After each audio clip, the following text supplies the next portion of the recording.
Ito po, nandito tayo sa museum.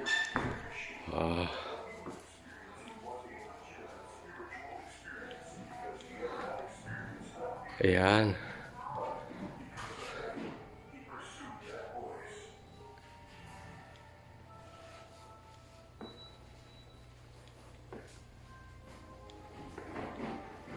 The life and calling of Pastor Apollo C. Qubuloy, appointed Son of God.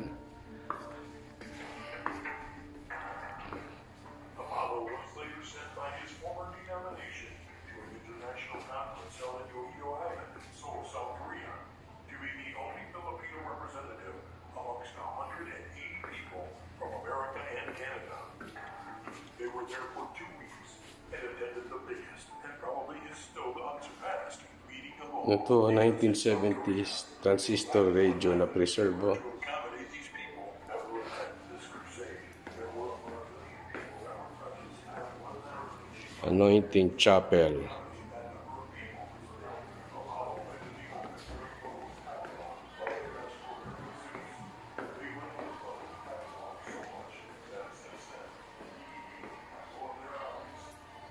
Pwede umakyat.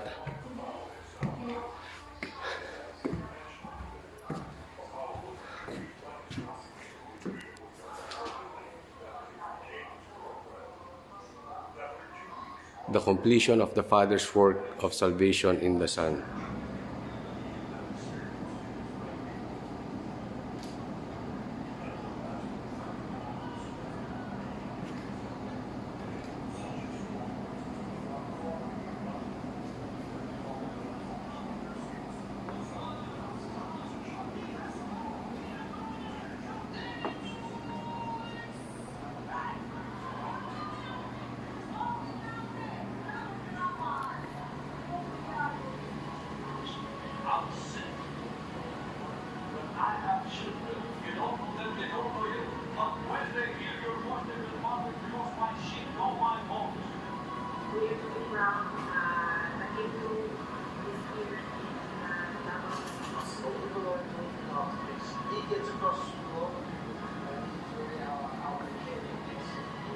Yung mga sombrero ni Pastor. Ito, may TV kami ganito dati, oh.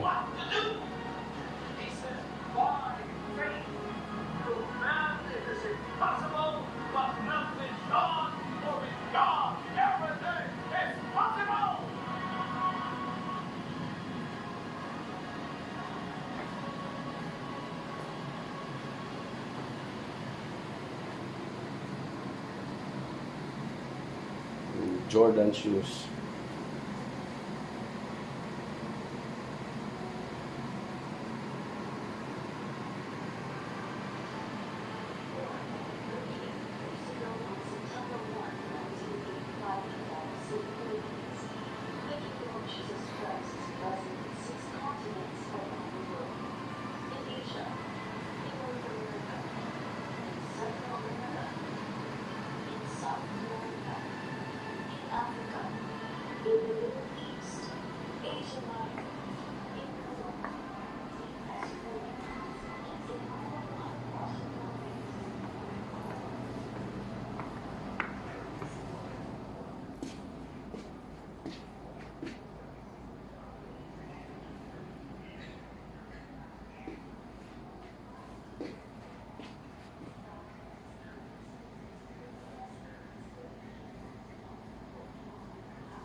Happy birthday, Pastor Apollo C. Qubuloy from USEC Gerald Q. Bantag and Bureau of Correction Person. Wow!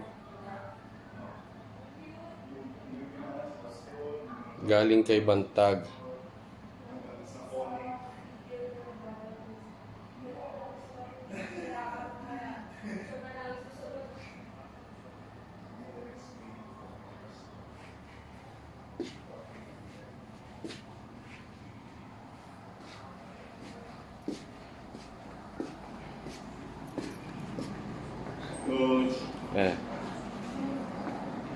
Ganda rito. Sige. Ito dati, White House to dati. Ah. Dito nakatira si Pastor from 1997 to 2003. Before siya kinonvert into a museum, years, mga na 2000 na. So, dito na-explain yung buhay ni Pastor. Nung pinanganak siya, yung narinig ng mama niya, na nung nandito sila sa Tamayong, dito narinig ng mama ng isang boses.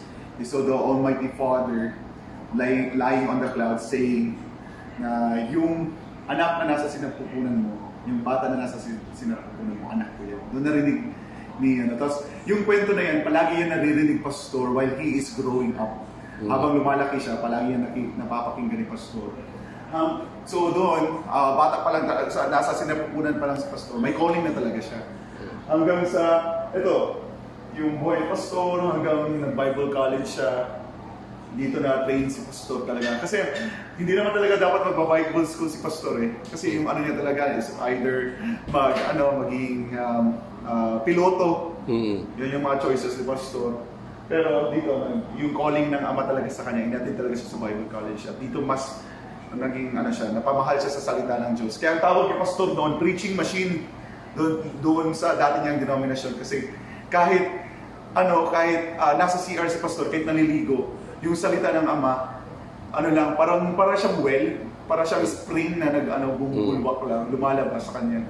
So kaya tinatawag siyang preaching machine. Hanggang yan yung sa South Korea, and explain dyan, na dyan si Pastor, sa buong Pilipinas, tanging si Pastor lang ang Pinoy sa International Youth Corps sa Seoul, South Korea. Siya yung representative ng Pilipinas. So lahat ng mga kasama niya, mga foreigner, mga Canadian, American, mga kasama ni Pastor, siya lang ang tanging Pilipino. Dito na narinig ni Pastor sa South Korea, yung sinabi ng Ama sa kanya, gamiton ta ka. Sa Tagalog, gagamitin kita. Sa English, I will use you. So dito narinig yun ni Pastor, yung calling sa kanya. Tapos nagtataka sa Pastor na bakit may narinig siyang nagbibisaya, nagsisebuano, siya naman yung Pilipino doon. So dito nag-start yung dyan yung narinig ni Pastor sa kauna-unahin pagkakataon yung calling, yung voice na Ama. Hanggang sa i-explain dito yung din.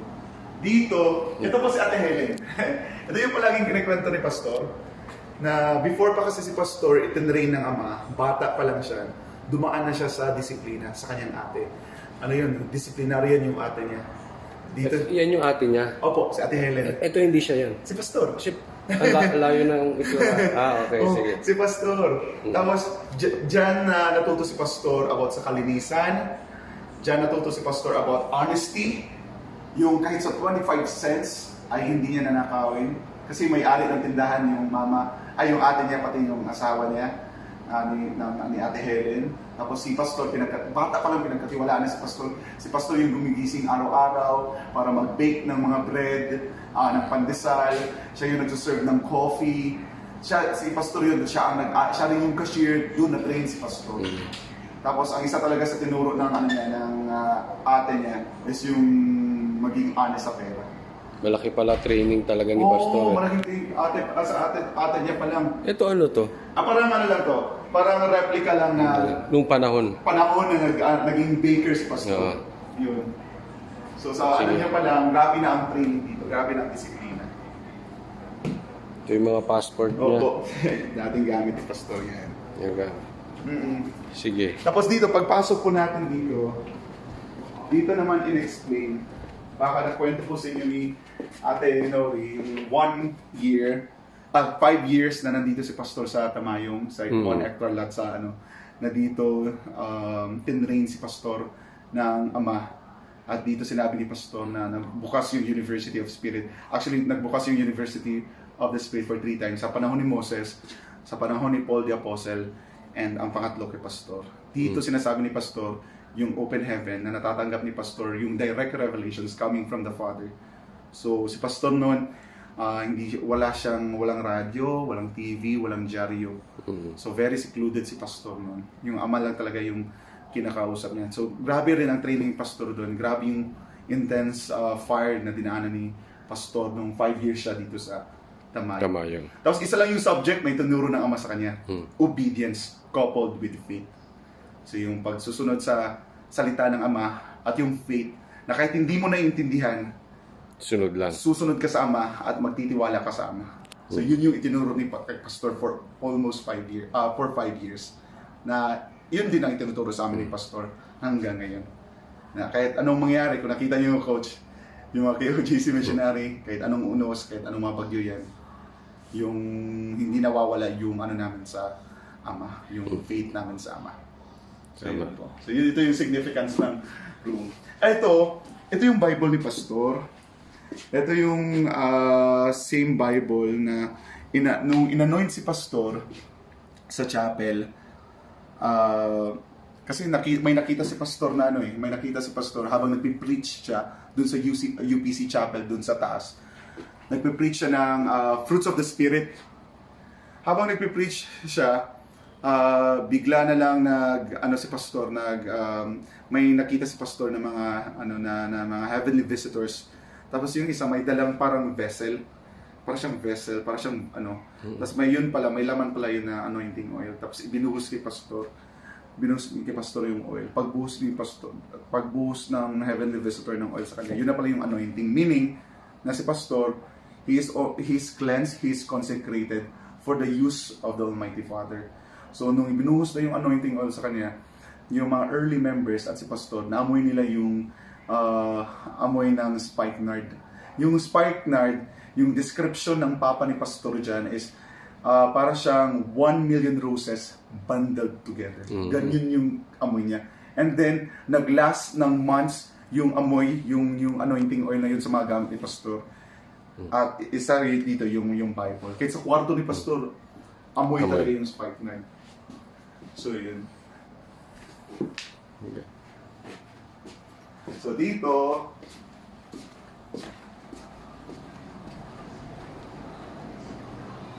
makikita yung early ministry, yung pagsisimula ng ministry ni Pastor.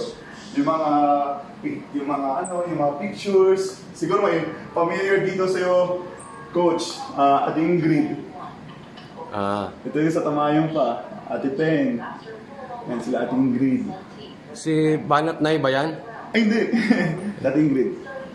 Si Kuya Marlon Acobo. Ito yung early years ng cathedral.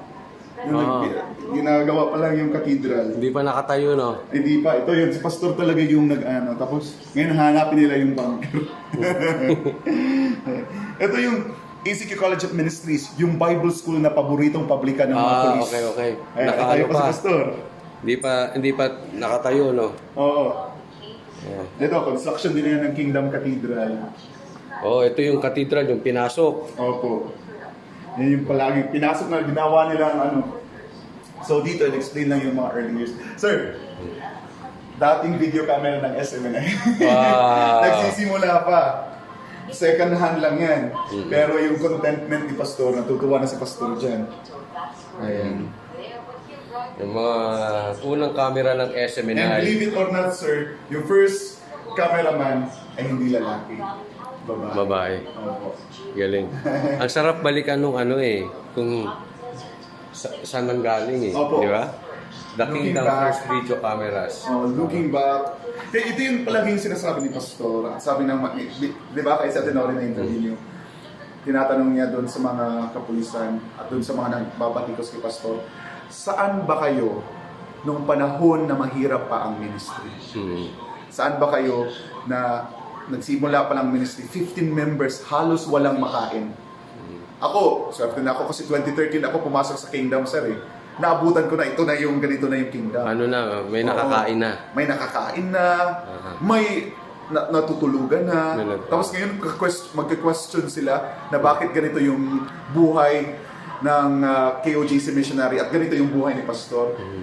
Saan sila nung 5 years si Pastor na nandito sa Tamayong na walang ibang kinakain si Pastor kundi saging lang, mga reject na saging galing sa mga banana plantation. Walang makain, wala pang established. Saan sila nun? Tapos kung makasabi sila na kung makaano sila kay Pastor, makabash sila kay Pastor. Diba? So yun.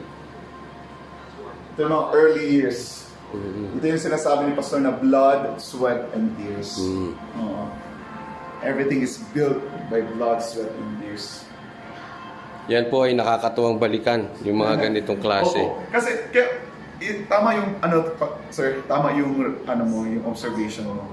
Na kaya tinayo rin to ni Pastor para balikan yung alam mo yung grounded kami, sir. Kung ano yung ministry noon, paano nagsimula yung ministry noon. Kasi ayaw ni Pastor na dahil sa ganito na yung sitwasyon sa kingdom na grabe pinagpala ng dakilang Ama, medyo lalaki na ulo mo. So dapat grounded pa rin. Nandun pa rin yung na nasa mahirap man kami na sitwasyon o nasa maginhawang sitwasyon, ang importante is yung kalooban ng Ama. Tama, kasi doon sa mga nagkatulad mo or doon sa mas maging bago, hindi na nila nadaanan Hindi na nila ginawa na eh. Oo. So, maalala nila na yung history ng church na dumaan sa training. Oo, grabe yung sacrifices. Yung sacrifices. Grabe talaga yung sacrifices ng mga early years ng kingdom. Oo. So yun yung palaging tinuturo sa amin ni Pastor. Ayan. Hanggang sa pinagpala na, may mga suits ni Pastor, daming damit ni Pastor. Oh. Papasalamat din ako kay Pastor kasi nabigyan tayo ng isang suit. Oo.